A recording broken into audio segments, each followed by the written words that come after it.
On a été agressé par les Tunisiens hier nuit, hier à 23 h. Vous voyez, ils ont cassé notre porte. Saccagé dans toute la maison. Vous voyez la famille, saccagée dans toute la maison. Et ceux étaient blessés, avec un couteau en train de lutter. Ils nous ont tout pris, ils sont partis, on crie au secours, personne ne peut venir nous secourir. Vous voyez mon habit. Alors, salut à toi, bienvenue dans cette nouvelle vidéo. C'est ton créateur de contenu préféré, c'est encore moi Joseph. Aujourd'hui, je vais donner mon point de vue sur les propos mitigés, les propos racistes tenus par le président de la République tunisienne, Kais Saied, le 21 février dernier. Bien avant de vous donner mon point de vue là-dessus, je tiens d'abord à inviter toutes ces personnes-là qui me découvriront pour la toute première fois à travers cette vidéo de bien vouloir s'abonner à la chaîne, d'activer la cloche notification qui est juste à côté, de liker la vidéo, de la commenter pour laisser bien évidemment votre avis en commentaire que je prendrai le soin de regarder et de lire, de partager la vidéo à quelqu'un à qui cela pourra intéresser. Alors maintenant que ceci a été dit comme préambule, on va rentrer dans le vif du sujet.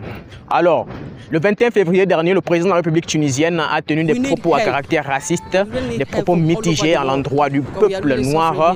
Alors, il a qualifié le peuple noir comme étant un peuple qui serait envahisseur, un peuple qui serait la cause des troubles que traverse le peuple tunisien, un peuple noir qui sera utilisé dans une forme de complot consistant à remplacer la population de pure souche tunisienne et non seulement de bouleverser la culture maghrébine, la culture arabo-maghrébine.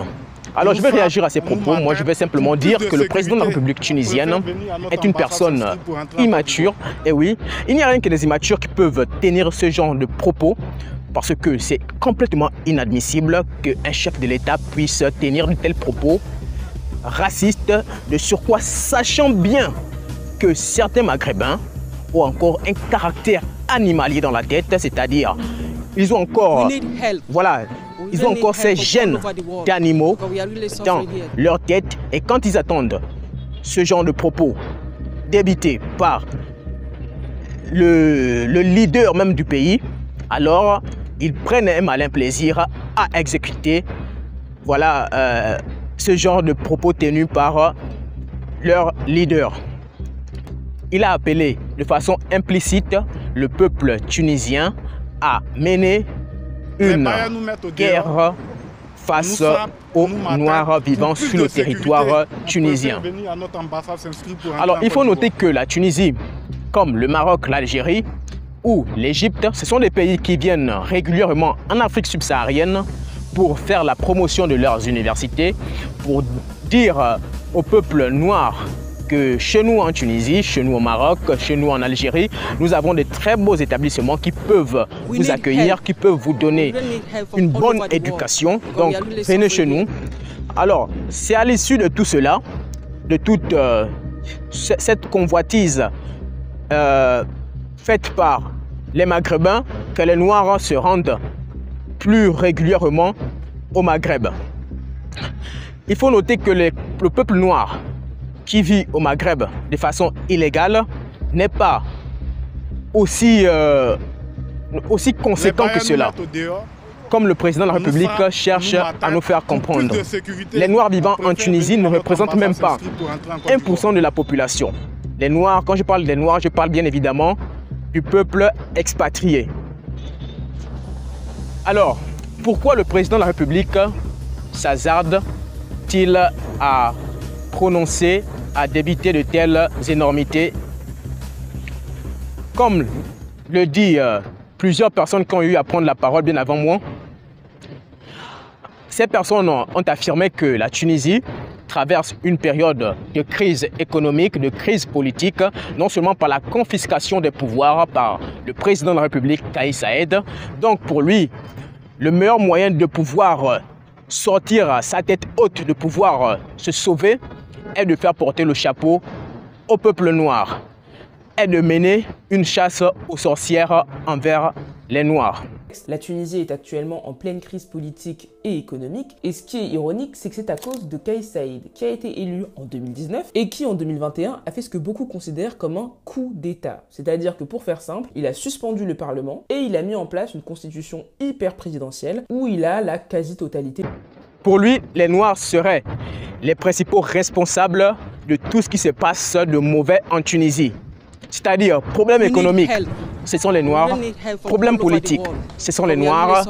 Instabilité, je ne sais pas, sociale, ce sont les Noirs. Donc pour lui, il est certain que ce sont les Noirs qui sont la cause de tous les maux que traverse le peuple tunisien. Alors que ce n'est pas le cas. Les Noirs vont juste là-bas pour étudier, sachant qu'ils ne font même pas la distinction entre les émigrés clandestins et ces personnes-là expatriées qui sont allées là-bas pour des raisons bien spécifiques. Ils ne font pas de différenciation, aucunement. Il y a également des Tunisiens qui sont noirs. Toutes ces personnes-là, depuis de très longues années, sont victimes de racisme, sont victimes d'actes vraiment répréhensibles, d'actes vraiment qui vont vraiment au-delà de l'entendement humain. Ces personnes-là sont victimes de tout cela en Tunisie, au Maroc, en Algérie, voilà, dans tous ces pays qui ont été colonisés par le peuple arabe. Il faut noter que d'après l'histoire, cette partie de l'Afrique blanchie aujourd'hui a été une partie, qui a été une partie noire. C'est-à-dire tout cela, tout le peuple qui vivait dans cette partie de l'Afrique était un peuple noir. Mais avec la colonisation du peuple arabe qui est venu, qui a mené une répression, qui a mené une guerre contre le peuple autochtone, cette partie maintenant s'est retrouvée maintenant blanchie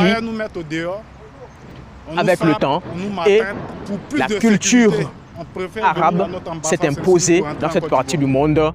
Et voilà qu'aujourd'hui, les Marocains, les Tunisiens, les Algériens de couleur blanche se conçoivent comme étant des Arabes. Et les vrais autochtones sont mis carrément hors du pays, sinon à l'arrière du pays, ils sont poussés à l'arrière du pays pour aller vivre là-bas.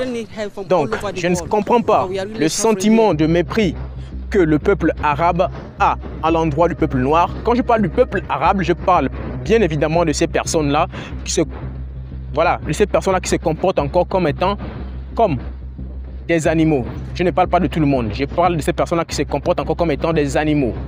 Parce qu'ils sont tellement nombreux qu'ils ne sont jamais sortis de leur pays, qui pensent que la vie se limite uniquement à ce qu'ils sont. La vie se limite uniquement à ce qu'ils vivent, alors que c'est complètement différent. Il faut sortir pour pouvoir se cultiver, il faut sortir pour pouvoir s'ouvrir l'esprit. C'est très important pour pouvoir être un peuple aguerri, un peuple qui saurait vivre malgré nos différenciations. Pour une personne d'État, c'est complètement inadmissible qu'on puisse tenir de tels propos. Moi, je pense que s'il a eu à le faire, c'est parce que c'est un sentiment, c'est un sentiment manifeste dans la population tunisienne. Donc, il a eu juste à exprimer ce que certaines personnes disent tout bas, il a juste eu à l'exprimer tout haut. Parce que ce n'est pas juste le 21 février, après la prononciation des propos de tels propos racistes par le président de la République, c'est pas juste en 2023 que les Noirs sont victimes du racisme, sont victimes de répréhension en Algérie, en Tunisie, au Maroc. C'est pas juste en 2023. C'est une pratique qui date d'il y a fort longtemps. Donc, comment faire pour limiter tout cela? C'est là où aussi la responsabilité de nos dirigeants entre en jeu, parce que ce sont des personnes qui viennent au pouvoir juste pour leurs besoins, qui ne viennent pas pour changer les conditions de vie et d'existence des populations, qui viennent juste pour leurs intérêts et les intérêts des personnes qui les accompagnent. Donc, voilà pourquoi il est difficile que les dirigeants africains puissent se prononcer lorsqu'il y a ce genre d'actes à l'endroit du peuple noir, à l'endroit de leur population qui sont exilés à l'extérieur. Oui, j'appelle ça exil parce que nombreux sont ces Noirs qui se trouvent obligés de quitter leur pays pour aller vivre ailleurs, pour aller vivre dans ces pays là où on est mal vu en tant que Noir, pour chercher des meilleures conditions de vie dans une atmosphère vraiment très violente, dans une atmosphère vraiment très répréhensible. Tout ça à cause de nos dirigeants. Donc nos dirigeants sont aussi à la base de notre mal-être parce que ces personnes ne viennent pas au pouvoir pour venir changer les choses. Le même comportement, le même traitement qu'on nous inflige lorsque nous allons dans ces différents pays, c'est le même traitement que nos dirigeants, que les leaders politiques de nos différents pays nous infligent. Donc, le peuple africain, le peuple noir, est un peuple qui vit entre le marteau et l'enclume parce qu'on ne sait pas réellement là où il faut aller. Parce que quand on est chez nous, on nous méprise, on nous tue, on nous houspille, on nous fait tout ce qu'il y a de mal dans nos différents pays. Et quand on va également ailleurs, chez le blanc, ils nous font la même chose. Alors, comment allons-nous vivre dans ce monde là où le peuple noir est conçu comme un peuple bas, est conçu comme un peuple de dernier rang? Comment vivre dans ce monde? Je n'ai pas encore vu un noir tenir des propos racistes à l'endroit d'un blanc. Je n'ai pas encore vu un noir mépriser un arabe ici, en Afrique subsaharienne. Ils sont nombreux qui vivent ici, ils sont nombreux qui font des affaires en Afrique subsaharienne. Mais je n'ai pas encore vu un noir tenir des propos racistes, un noir qui a méprisé un blanc parce qu'il a vu un blanc passer. On marche avec des blancs, on les voit à longueur de journée ici. Mais tu ne vas pas voir un noir insulter un blanc. Non, parce que le noir est très bien éduqué. Le noir est très bien éduqué, contrairement à certains blancs, à certains arabes, à certains maghrébins qui se prennent aujourd'hui pour des arabes. C'est un comportement vraiment très animalier. Ils sont nombreux qui ont encore ce genre de comportement au fond d'eux. Comment tenir des propos racistes en voyant une personne différente de soi? Comment se comporter de façon barbare à l'endroit de quelqu'un de différent de soi? Pourquoi un tel comportement? Pourquoi un tel acharnement envers les Noirs? C'est vraiment déraisonnable, c'est vraiment inhumain.